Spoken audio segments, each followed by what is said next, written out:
Pose, अच्छे से करके mountain pose, cobra pose, cobra pose, cobra pose, शाबाश, वेल, बहुत बहुत बढ़िया। सेकंड राउंड एल्बो फ्लोर पर टच रहेंगे कोबरा पोज में, एल्बो फ्लोर पर टच रहेंगे, अपर बॉडी पूरी उठाते हुए, अपर बॉडी पूरी उठाते हुए, पीछे की तरफ जितना आपको लगता है कि मैं अपने आप को खिंचाव फील कर सकती हूँ वैसे करो, शाबाश।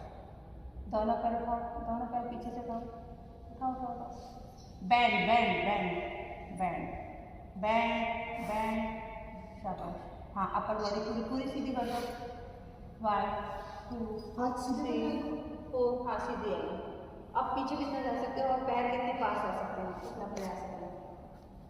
कमर कमर कमर को डाउन रखो, 1 2 3 4 5 6 7 8 9 10, धनुरासन धनुरासन